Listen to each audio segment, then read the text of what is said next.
Hello student, good evening. मैं आपका Rajkamal sir class 10th model paper का सॉल्यूशन लेकर के आया हूं, जो आप लोगों के लिए बहुत ही ज़्यादा इम्पोर्टेंट है। तो टाइम को बर्बाद नहीं करते हुए हम लोग क्वेश्चन पर जाते हैं। फर्स्ट क्वेश्चन का रहा है 2052 का अभाज्य गुणनखंडन में 3 का घात पूछ रहा है। किसका घात पूछ रहा है? 3 का। जिसका आपसे घात पूछे उसका फैक्टर कीजिए। 20 52 है ना, ये इसका पूछ रहा है 3 का घात, तो पहले इसका फैक्टर कीजिए।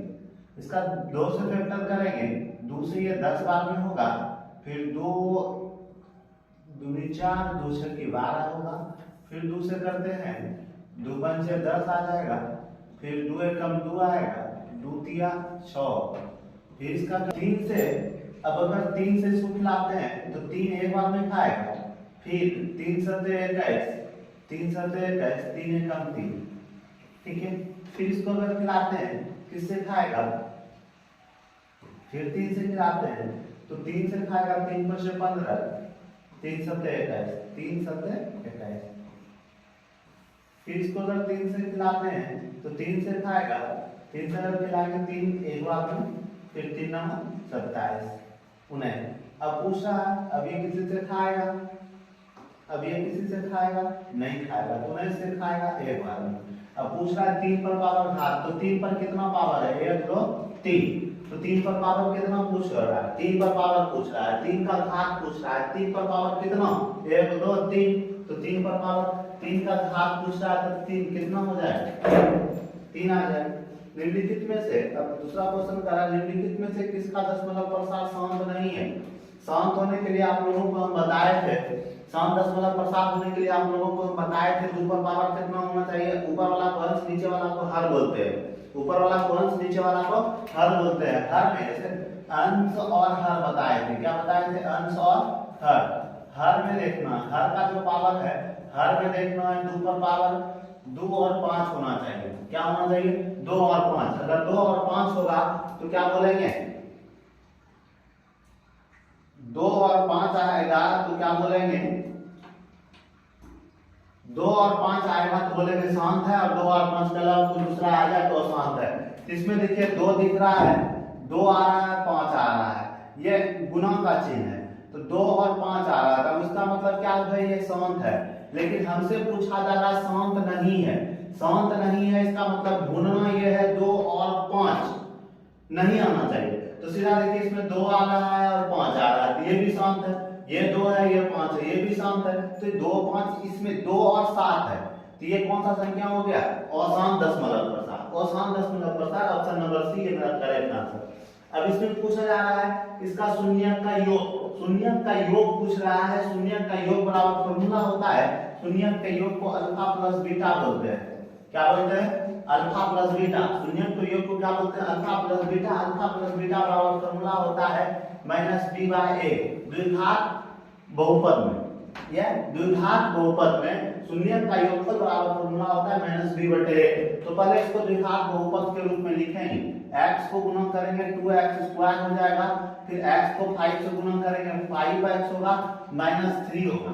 तो अब देखेंगे x² के आगे जो संख्या होता है उसको a बोलते हैं, x के आगे जो संख्या रहेगा उसको b बोलेंगे, और लास्ट में जो संख्या होता है उसको c बोलते हैं। ठीक है, तो इसमें क्या बोल रहा है? -b माइनस तो रहेगा b के जगह -5 देंगे, और a के जगह क्या हो जाएगा? 2, तो माइनस माइनस क्या हो जाएगा? 5/2। Option number D, option number D आपका करेक्ट आंसर है। ऑप्शन नंबर डी आपका करेक्ट आंसर है। अब बोल रहा है क्वेश्चन में, यदि समीकरण इतना का मूल -3 है तो p का मान कह रहा है, ये x का वैल्यू -3 दिया है। x का वैल्यू कितना दिया है? -3। x के जगह -3 रखते हैं। x के जगह अगर -3 रखेंगे, x के जगह अगर -3 रखते हैं तो 2 इंटू क्या होगा? -3 का स्क्वायर, -3 का स्क्वायर px माइनस एक्स की जगह क्या रखेंगे -3, फिर क्या होगा -3 बराबर क्या 0। कह रहा ये p का मान पूछ रहा है, ये जो p दिखाई दे रहा है ना इसी का मान पूछ रहा है आपसे, इसका मान पूछ रहा है, p का मान पूछ रहा है। और x का एक शून्य x जो दिया है -3 दिया है, कितना दिया है तो x के जगह -3 रखेंगे, x के जगह अगर -3 रखेंगे, x के जगह अगर -3 रखेंगे 3 का स्क्वायर 9 हो जाएगा, फिर प्लस और माइनस मिलके क्या हो जाएगा माइनस, प्लस और माइनस मिलके क्या हो जाएगा माइनस।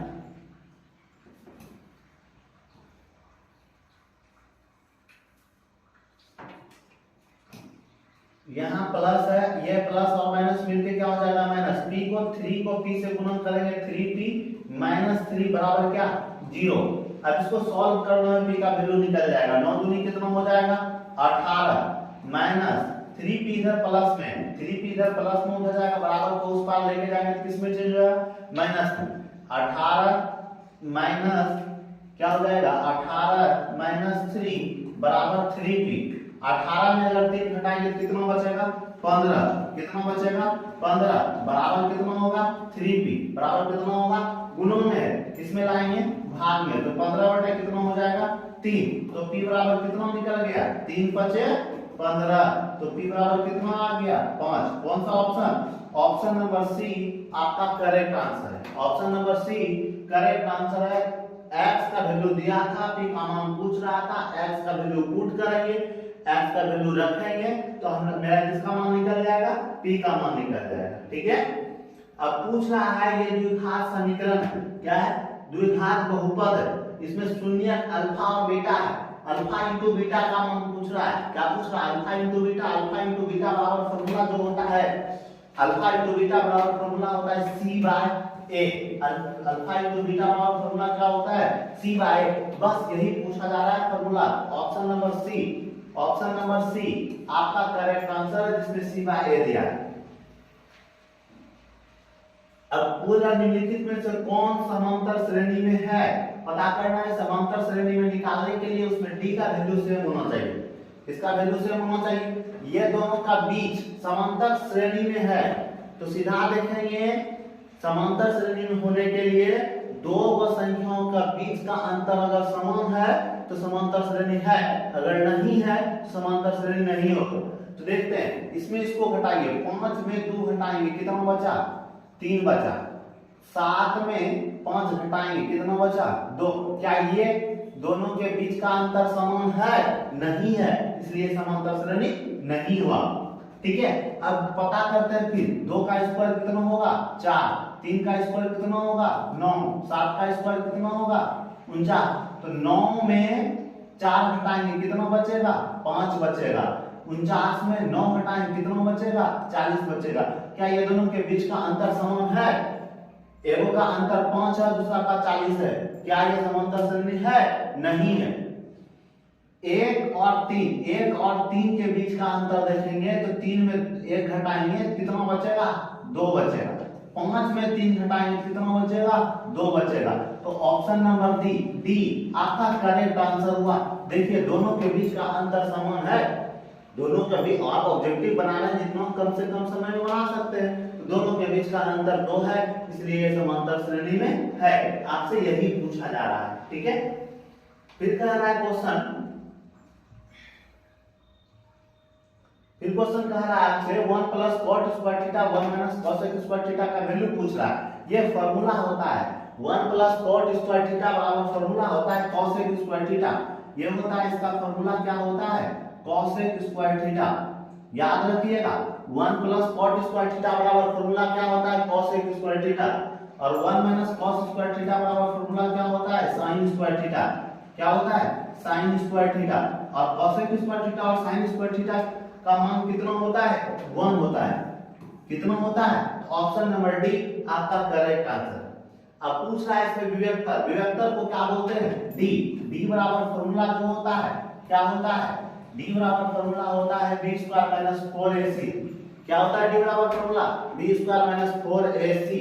तो अब इससे पता करना है विभक्तर का मान, शुरू वाला x स्क्वायर के आगे जो भी टर्म रहता है उसको a बोलते हैं, पता होगा आपको, x के आगे जो रहता है उसको b और लास्ट में जो संख्या रहता है उसको c बोलते हैं। तो b के जगह क्या रखेंगे -4, b के जगह क्या रखेंगे -4 का स्क्वायर।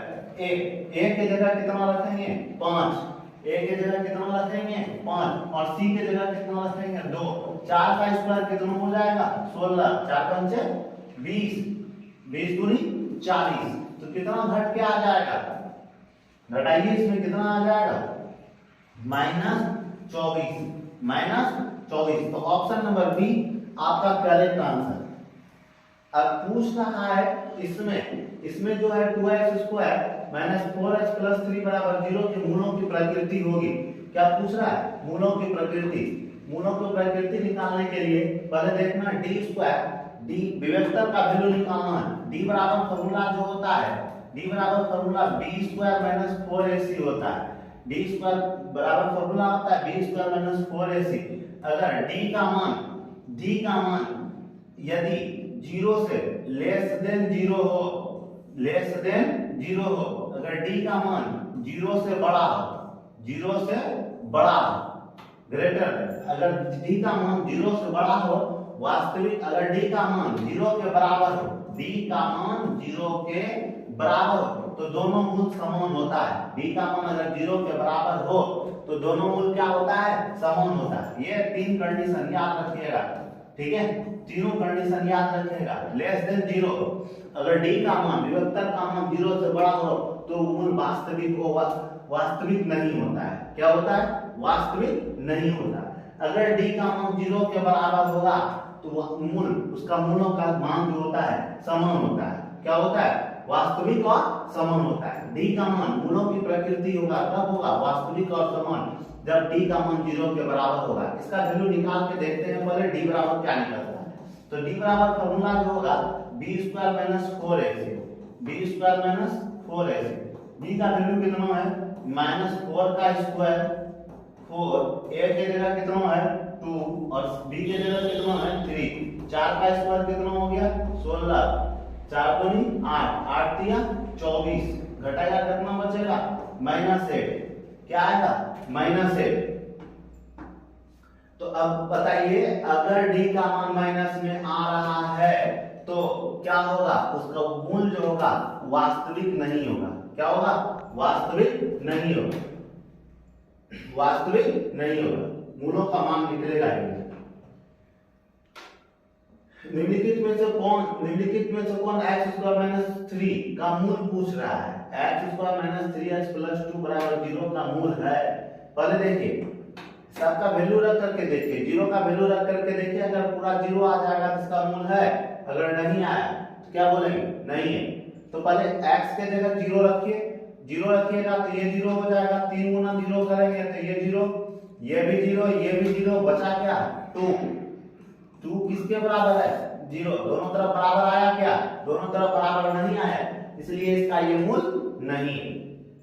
फिर d के जगह इस बार x के जगह -1 रखते हैं, x के जगह -1, फिर -3 गुना -1 + 2 है बराबर क्या 0, तो ये -1 रहेगा, ये माइनस क्या होगा +3 + 2 बराबर क्या 0।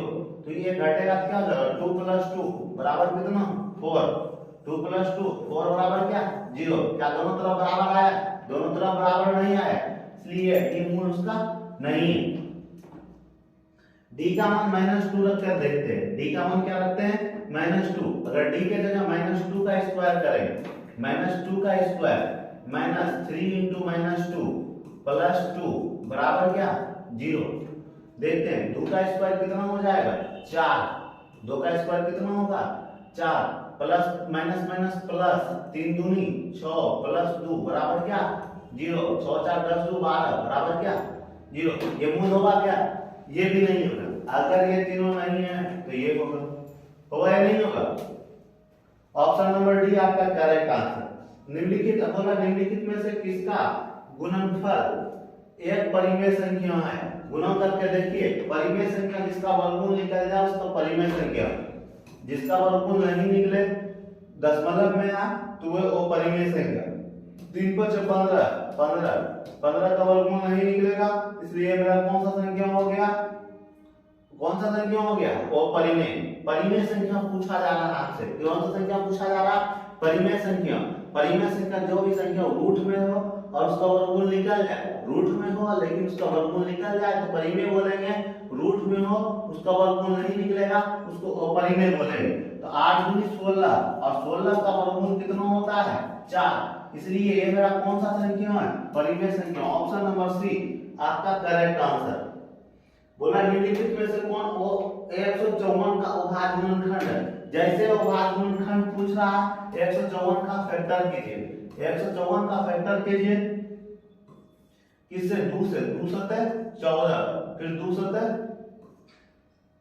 फिर 2 7 से खाएगा। 7 से कितने बार में? 11 बार में। 2 7 into 11। ऑप्शन नंबर सी आपका करेक्ट ऑप्शन। बहुत इजी क्वेश्चन है।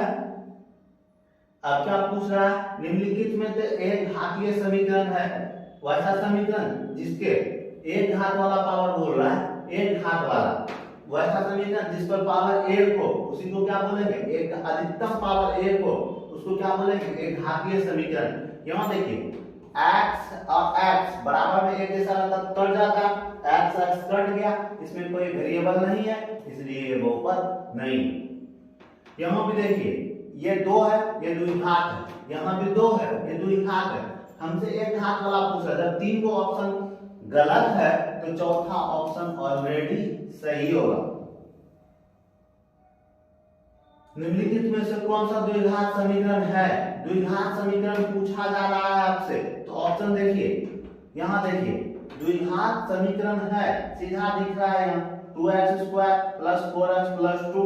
इसमें कहीं कोई किंतु परंतु नहीं है, ये द्विघात समीकरण होगा। यहाँ देखिए x² कट जाएगा तो यहाँ भी नहीं है। ये बहुपद है, ये बटे में है, अगर कोई चर बटे में रहे तो वह भी बहुपद नहीं होता, तो ये बहुपद नहीं है। यहाँ भी बहुपद एक चर वाला है तो ये नहीं है, तो ऑप्शन नंबर सी आपका करेक्ट आंसर। अब पूछ रहा है इतनों में k का मान ज्ञात करें।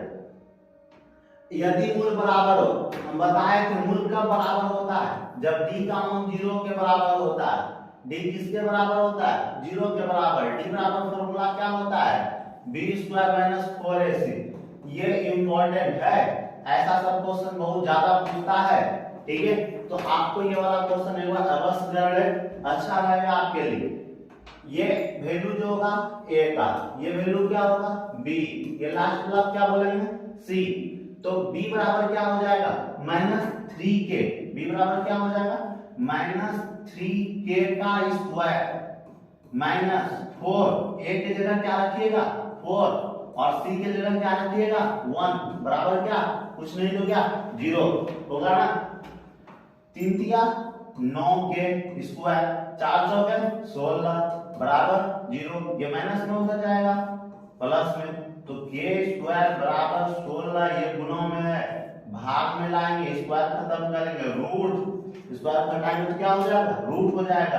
तो रूट 16/4, 16/9, 16 का वर्गमूल 4, 9 का वर्गमूल 3। तो ऑप्शन नंबर k बराबर 4/3। 4/3 प्लस माइनस रूट में जब भी वर्ग निकलता है प्लस और माइनस दोनों वैल्यू होगा, तो ऑप्शन नंबर डी आपका करेक्ट आंसर होगा। यदि किसी द्विघात बहुपद के शून्यकों का योगफल 2 है, गुणनफल -15 है, द्विघात बहुपद पूछ रहा है, तो द्विघात बहुपद का सूत्र डायरेक्ट याद रखिए, x² - alpha + beta into x + alpha into plus alpha into beta बराबर क्या होगा? 0। x² - alpha + beta into x + alpha into beta बराबर 0। ये जो है शून्य का योगफल मतलब अल्फा + बीटा का मान है। ये जो है गुणनफल अल्फा into बीटा का मान है, ठीक है? तो अल्फा + बीटा का मान कितना है? x² - 2x। Alpha into beta की जगह क्या रखेंगे? -15 बराबर क्या हो जाएगा? 0। तो बताइए ऑप्शन नंबर कौन सा मैच कर रहा है? x² - 2x -15। तो -15 ऑप्शन नंबर डी आपका करेक्ट आंसर। बोला निम्नलिखित में से कौन सा द्विघात, निम्नलिखित में से कौन सा समीकरण समांतर श्रेणी नहीं है? समांतर श्रेणी नहीं है तो हम बताए थे समांतर श्रेणी कब नहीं होता है, जब दोनों संख्याओं के बीच का अंतर अगर समान होगा, दोनों संख्याओं के बीच का अंतर अगर समान होगा तो द्विघात, ये दोनों संख्याओं के बीच का अंतर अगर समान होगा तो, और ये दोनों के बीच की संख्या का अंतर और ये दोनों बीच की संख्या का अंतर अगर समान होगा तो समांतर श्रेणी है, अगर नहीं होगा समांतर श्रेणी नहीं है। 16 में 12 घटाएंगे 4 बचेगा, 20 में 16 घटाएंगे 4 बचेगा। तो हम लोग यहाँ देखे, क्या देखे, दोनों के बीच का अंतर समान है, इसलिए ये समांतर श्रेणी है। लेकिन हमसे पूछा जा रहा है में नहीं है, तो ये समांतर श्रेणी है। 3a में 1 घटाएंगे 2a बचेगा, 5a में 3a घटाएंगे 2a बचेगा, मतलब ये भी समांतर श्रेणी है, ये भी समांतर श्रेणी है। लेकिन हमसे पूछा जा रहा है समांतर श्रेणी कौन नहीं है। इसमें देखिए 5 में 3 घटाएंगे 2 बचेगा, 7 में 5 घटाएंगे 2 बचेगा, मतलब ये भी समांतर श्रेणी में है। तो अगर 3 ऑप्शन गलत हुआ तो चौथा ऑप्शन है कि चौथा ऑप्शन ऑलरेडी सही होगा।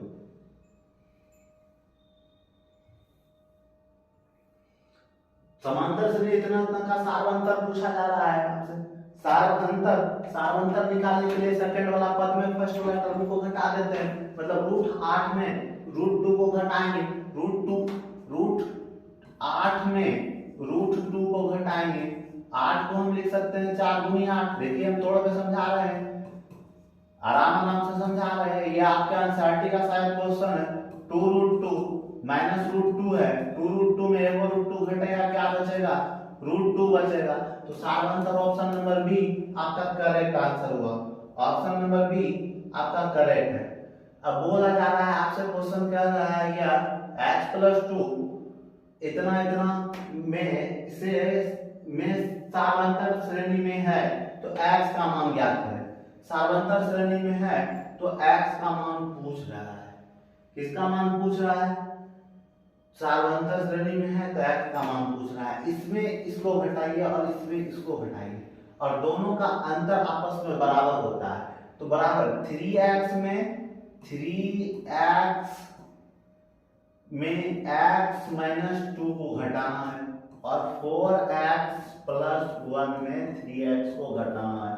घटाए के इसके बीच का अंतर और इसके बीच का अंतर समान होता है, दोनों के बीच के अंतर को क्या कर दिया, समान कर दिया, तो x का मान ऑलरेडी निकल जाएगा। तो 3x में घटेगा 2x - 2x, 4x में 3x घटेगा, x+1 आएगा। तो ये x ये प्लस में इधर आया, किस में चेंज होगा, माइनस में आएगा। तो ये माइनस आ गया, ये माइनस बन जाएगा, किस में चेंज होगा, 1+2। तो x बराबर कितना आ गया, 3। x बराबर कितना आ गया, 3।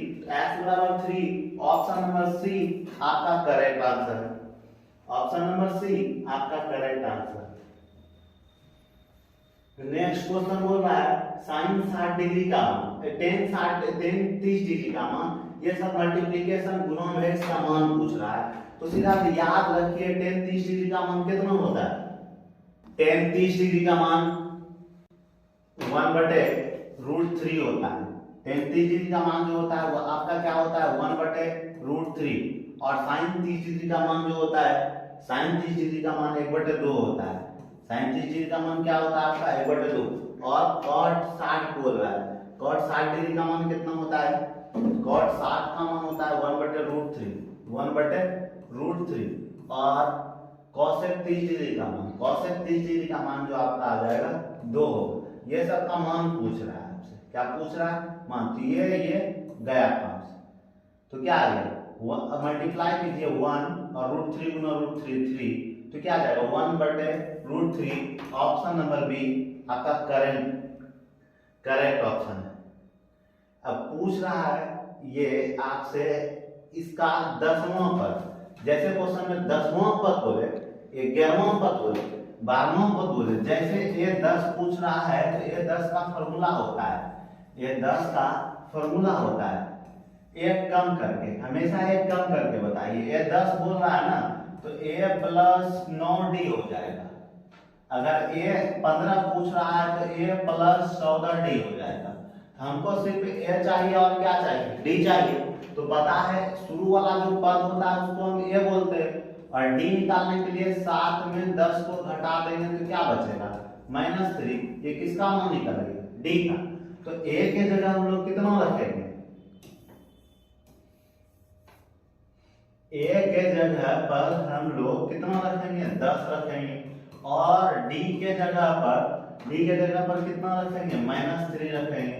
10 और 9 दिया कितना हो जाएगा 27, घटा दीजिएगा तो कितना बचेगा -17। इसका 10वां पद कितना निकला -17। तो ऑप्शन नंबर सी आपका करेक्ट आंसर। अब बोल रहा है इसमें से कौन सा पद, अगर क्वेश्चन पूछ रहा है कौन सा पद अगर पूछे तो सीधा समझिए आपसे n का मान पूछ रहा है। किसका पूछ रहा है n का मान। हमेशा क्वेश्चन में कौन सा पद अगर दिया रहा है तो n का वैल्यू निकालना। तो क्वेश्चन में क्लियर दिया है कौन सा पद, तो n का मान। तो शुरू में a का मान दिया है, और d निकालने के लिए 7 में 2 को घटा दीजिएगा। 7 में अगर 2 घटाइएगा तो क्या बचेगा 5 बचेगा। और अंतिम वाला पद जो दिया है an का मान कितना दिया है 47 दिया है। an का मान कितना दिया है 47, an का मान कितना दिया है 47। और इसका पता है फॉर्मूला होता है a plus n minus 1 into D, a plus n minus 1 into D.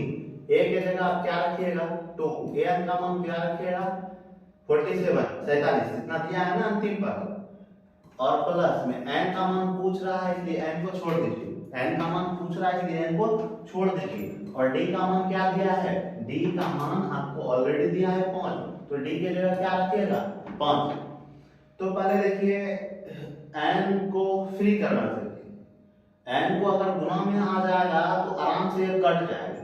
तो ये देखिए बराबर के उस तरफ ये 2 प्लस में इधर आएगा, किसमें चेंज होगा माइनस में। तो 47 में अगर 2 घटा दे इधर क्या बचेगा n-1 इंटू क्या 5। 47 में 2 घटेगा क्या बचेगा 45, और ये गुणा में है किस में लाएंगे भाग में, बराबर क्या बचेगा n-1। तो ये कटेगा 9 से कटेगा 5 के टेबल में 45 9 बार है, तो ये माइनस में इधर आएगा किसमें चेंज होगा n+1। तो n+1 n बराबर कितना आ गया 9 1 10। यही पूछ रहा था हमसे कौन सा पद 47 है, तो 10वां पद 47 है। 10वां पद कितना है 47 है। पूछ रहा है, अब पूछ रहा है इसमें क्वेश्चन में प्रथम 10 विषम संख्याओं का योगफल निकालना। प्रथम 10 विषम संख्याओं का क्या निकालना है योगफल। प्रथम 10 विषम संख्याओं का योगफल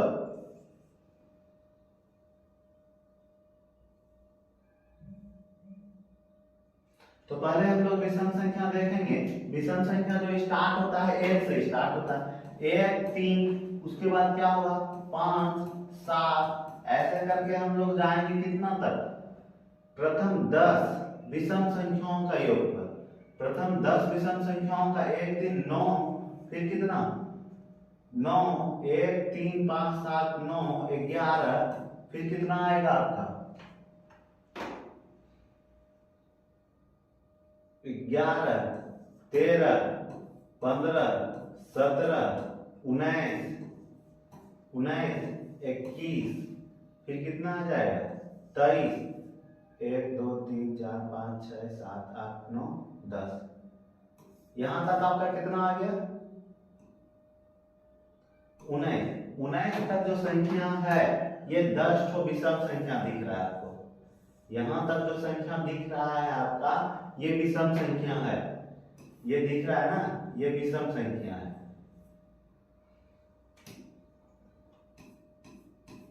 अब अगर विषम संख्या का योगफल पूछ रहा है तो आप दो तरीका से भी बना सकते हैं।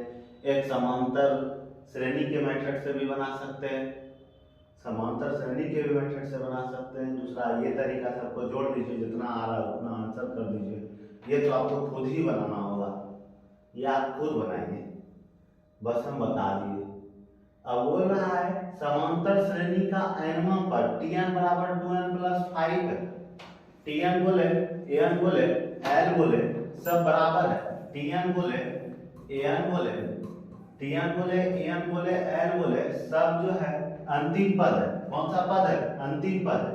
तो इसका पूछ रहा है चौथा पद क्या होगा, मतलब n के जगह आप कितना रखिएगा? 4। 4 पंचे 4 दूनी 8 प्लस 5 कितना हुआ? 13।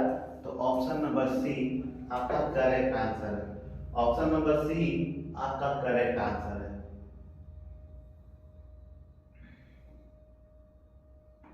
फिर आपसे पूछ रहा है यदि px इतना gx इतना से भाग दे तो घात पूछ रहा है। कहने का मतलब इसमें इससे भाग देना है, यही ना? इसमें इससे क्या करना है? भाग देना है। x पर पावर 5 प्लस 1 में भाग देना है x प्लस 1 से, यही पूछ रहा है आपसे। भाग देने पर घात पूछ रहा है, कितना घात आता है? भागफल का घात। तो इस पे इससे भाग दीजिए, x पर पावर 5, x पर पावर 4 से गुणा कीजिएगा इसको, तो x पर पावर 5 प्लस 1 हो जाएगा। तो कितना पावर आ जाएगा? ये इसका घटा में चिन्ह चेंज होता है, ये भी कट गया, ये भी कट गया। x पर पावर कितना आया? 4। तो कितना आ जाएगा? ऑप्शन नंबर सी आपका करेक्ट आंसर। यदि बहुपद का एक शून्यक -3 है, निम्नलिखित में से px का गुणनखंड ज्ञात करें। बोल रहा है एक शून्यक जो है -3 है, दूसरा शून्यक ज्ञात करना है। कहां से ला गया? तो यदि बोल रहा है इतना इतना का एक हल ज्ञात करें। क्या ज्ञात करना? हल। कुछ तो दिया नहीं है, तो हल कैसे ज्ञात करें? x का वैल्यू क्या दिया है? एक बार x का वैल्यू 6 रखिए और y का वैल्यू 1 रखिए। अगर दोनों तरफ वाला बराबर आ जाए तो बोलेंगे हल है, नहीं आए तो बोलेंगे हल नहीं है। x के जगह -6 रखिए, 6 दूनी कितना आ जाएगा? -12। फिर 5 के y के जगह कितना रखिएगा? 1 बराबर क्या है? 7। तो ये माइनस और माइनस 5 को 1 से गुना कीजिएगा कितना होगा? 5। -12 -5 बराबर 7। 12 माइनस प्लस 12 5 17 -17 बराबर 7।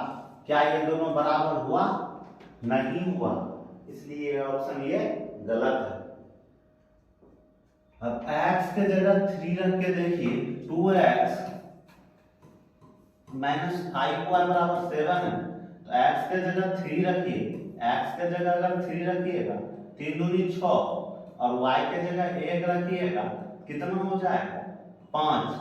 6 में 5 घटेगा, क्या बचेगा? 1। क्या ये ऑप्शन सही है? ये भी ऑप्शन गलत। अब x के जगह ये x के ऑप्शन x के जगह -1 रखिए। 2x x के जगह -1 -5 y के जगह भी 1 रखिए, y के भी जगह 1 रखिए। ये दोनों का घटा के या सॉल्व करके अगर 7 आता है तो -2 -5 माइनस प्लस चिन्ह किसका? माइनस। तो ये -7 आया, तो ये भी ऑप्शन गलत। अगर 3 ऑप्शन गलत तो चौथा ऑप्शन क्या होगा? पलट चौथा ऑप्शन क्या होगा? सही हो। चौथा ऑप्शन क्या है? सही। x ऑप्शन नंबर डी आपका करेक्ट आंसर। यदि बिंदु x बराबर 4 का ग्राफ पूछ रहा है, x का वैल्यू दिया है, x का वैल्यू 4 दिया है, y का पूछ रहा है, ग्राफ आरेख पूछ रहा है, तो x निर्देशांक जो होता है x 0 होता है। तो x का वैल्यू दिया है 4, तो y का वैल्यू कितना होगा? 0 होगा। तो x का वैल्यू दिया है 4, तो y का वैल्यू कितना होगा? 0। 4 - 0 इसका ये ग्राफ होगा। ऑप्शन नंबर ए आपका करेक्ट आंसर। अब बोल रहा है ये आपका एपी दिया है, क्या दिया है? एपी दिया। इसका 20वां पद और इसका 10वां पद का अंतर पूछ रहा है। तो पहले इसका 20वां पद को हम क्या लिखेंगे? इसके 20वां पद को हम लिखेंगे a + 19 d 20वां पद को a प्लस 19d, इसका 10वां पद को हम क्या लिखेंगे a plus 9d, a plus 9d, a plus 19d, a plus 19d minus a minus 9d, एगो प्लस में एगो माइनस में खत्म, 19d में 9d घटेगा, कै d 10d, 19d में 9d घटेगा 10d, d का मान अगर पता चल जाए 6 में 10 में 6 घटेगा, कितना बचेगा 10 में 6 घटेगा 4 बचेगा, 6 में 2 घटेगा, कितना बचेगा 4। पीछे वाला टर्म में पहले वाला टर्म को अगर घटाते हैं तो d का मान निकलता है, यहाँ हम d का वैल्यू पुट कर देंगे तो क्या हो जाएगा 10 गुना 4, 10 में अगर 4 से गुना करते हैं तो 40 होता है। ऑप्शन नंबर बी आपका correct answer, option number B आपका करेक्ट आंसर।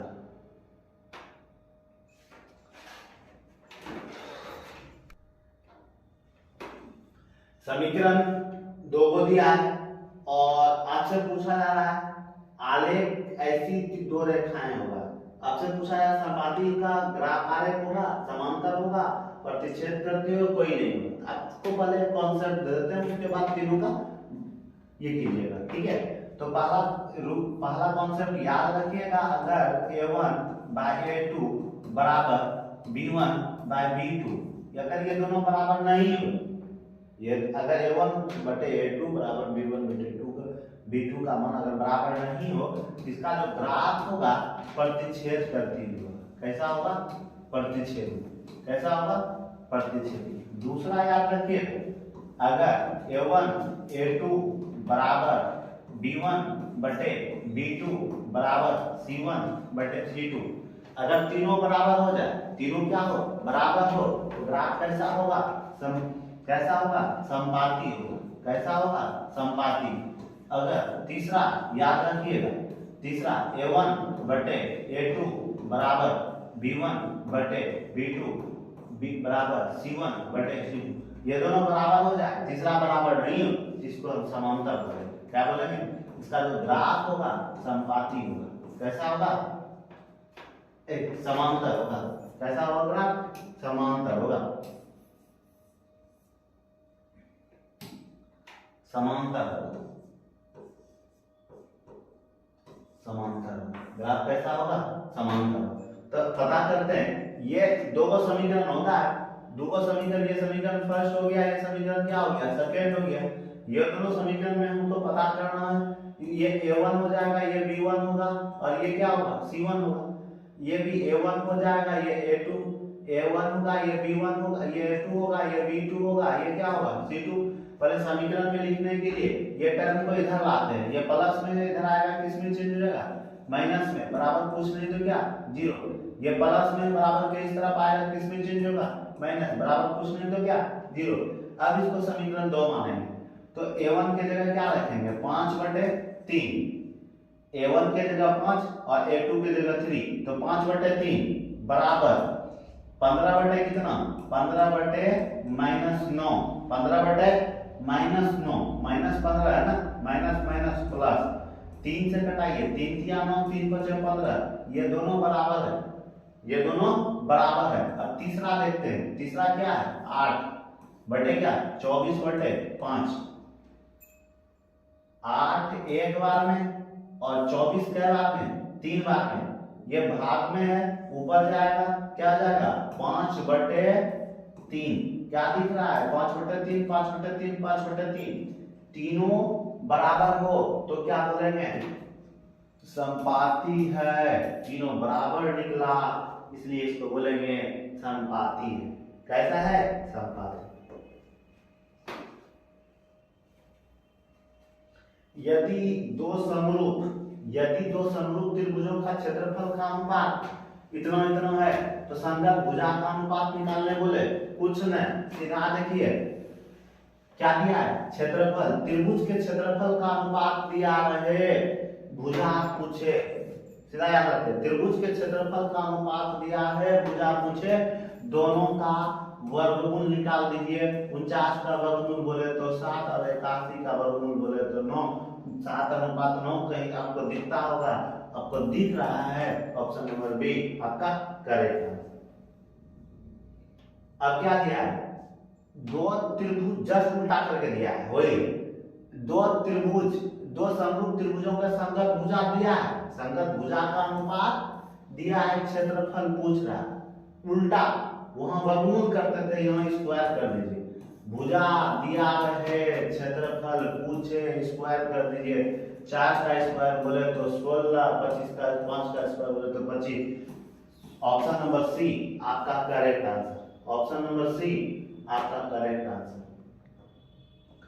अब बोल रहा है क्या, एक समचतुर्भुज के विकर्ण 24 सेंटीमीटर और 32 सेंटीमीटर है, इसकी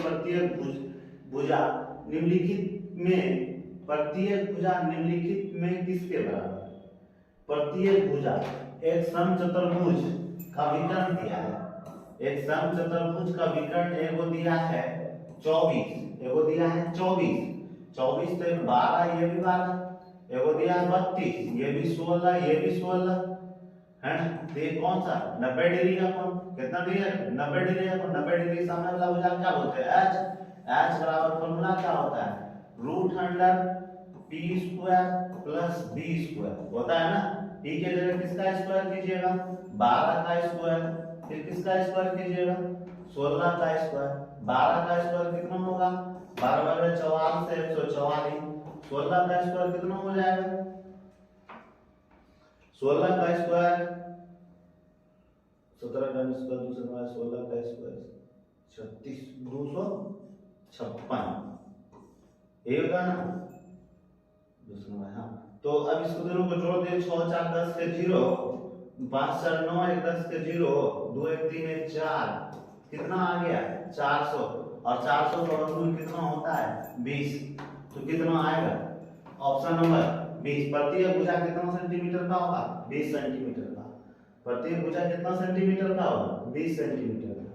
अब बोल रहा है आपको tan 30 डिग्री का मान और cot 60 डिग्री का मान। tan 30 डिग्री का मान अभी जस्ट इसके पहले आपको बताए थे, क्या आया था, tan 30 डिग्री का मान क्या आया था, 1/√3। 1/√3 का क्या कीजिएगा, स्क्वायर। फिर cot 60 डिग्री का मान क्या पूछ रहा है, cot 60 का भी मान क्या होता है, 1/√3। cot 60 का भी मान क्या होता है, 1/√3। दोनों का स्क्वायर कीजिए, 1/3 प्लस 1/3, 3 का एलसीएम लीजिएगा कितना, 1 का स्क्वायर, 3 का √3 का स्क्वायर 3, √3 का स्क्वायर 3, एलसीएम लीजिएगा कितना आ जाएगा 3, एलसीएम कितना आएगा 3। एलसीएम अगर 3 आएगा तो 1 + 1 कितना आ जाएगा 2/3। तो ऑप्शन नंबर बी आपका करेक्ट आंसर। अब दो को त्रिभुज दिया है, ये दोनों त्रिभुज समरूप हैं। अगर ये दो त्रिभुज समरूप है, त्रिभुज पहले दो को दिया है, ये दोनों त्रिभुज अगर समरूप है कौन किसके बराबर होगा ये पता करना है। अगर मान लेते हैं एक त्रिभुज ABC है, एक त्रिभुज A है, दूसरा B है, तीसरा C है, और दूसरा त्रिभुज एगो D है, E है और F है। तो A भुजा किसके बराबर होगा, एंगल A किसके बराबर होगा, एंगल A एंगल D के बराबर होगा। ऑप्शन नंबर A आपका correct answer.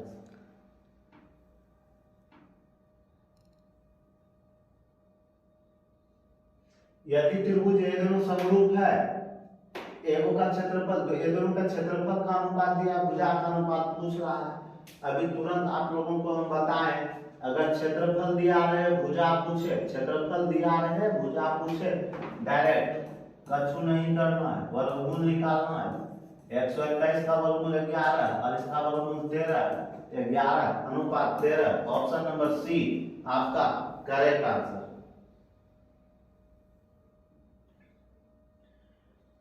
Sine square theta और कॉस स्क्वायर थीटा का मान डायरेक्ट याद होगा आप लोगों को। साइन स्क्वायर थीटा और कॉस स्क्वायर थीटा का मान डायरेक्ट 1 होता है। ऑप्शन नंबर बी आपका करेक्ट आंसर।